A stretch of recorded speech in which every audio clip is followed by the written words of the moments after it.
History remembers Thermopylae as a battle of numbers 300 against millions, but numbers tell only part of the story. What if this was never just a battle but a message? A whisper carved into the bones of history, that freedom, when cornered, can roar louder than any army. The year is 480 BCE.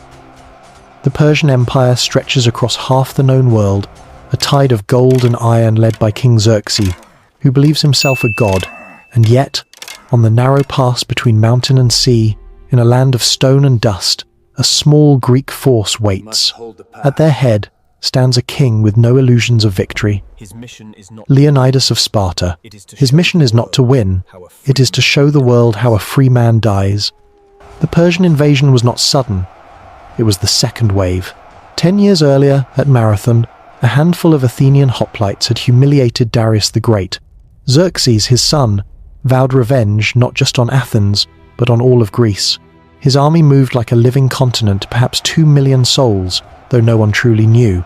From the deserts of Persia, the mountains of Bactria, the rivers of India, elephants, chariots, archers, immortals, his elite guard of 10,000 each one, trained to kill without hesitation.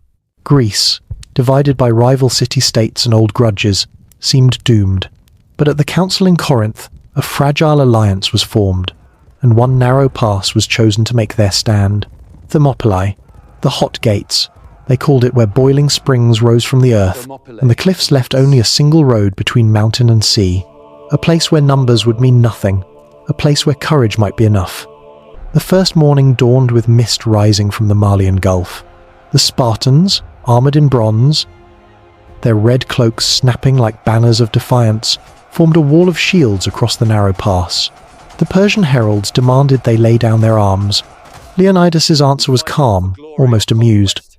Molon Lab, come and take them. Then came the first wave. Medes, Scythians, then the fabled immortals themselves, men whose ranks were said never to diminish. They charged into the phalanx, but the Greeks fought like a single creature of bronze and muscle shields interlocked. Spears thrusting with mathematical precision. Arrows darkened the sky, yet the Spartans fought in shadow, unbroken. Xerxes watched from his throne of gold, disbelief etched on his divine mask. For 2 days, the Persians hurled their might into that narrow throat of earth, and were thrown back, again and again. The pass was a furnace, the sea beside it choked with Persian dead. The Greeks sang their battle hymns between assaults, songs of home, of mothers, of the Sunday. But courage alone could not last forever. A man named Ephialtes, a Greek seeking favour with the Persians, revealed a hidden goat path that wound behind the Spartan position. When Leonidas learned of the betrayal, he knew the end had come. He dismissed the allied contingents. The Thespians and Thebans stayed by choice. 300 Spartans, 700 Thespians, 1,000 men against an empire. They made their final stand at dawn. The Persians encircled them. Spears splintered, shields cracked, and the battle closed to daggers, fists, and teeth. Leonidas was struck down by arrows. His men fought to reclaim his body not for strategy, but for honour. And as they fell, the mountain shook with the sound of dying men who refused to kneel. When it was done, the pass was silent save for the hiss of the sea and the crackle of Persian torches. Xerxes had his victory, but something deeper had been set in motion. The bodies of Leonidas and his men were desecrated, their heads displayed as warnings, but the warning failed. Word of their stand spread across Greece like wildfire carried by wind. Thermopylae became a spark, a symbol too powerful to extinguish.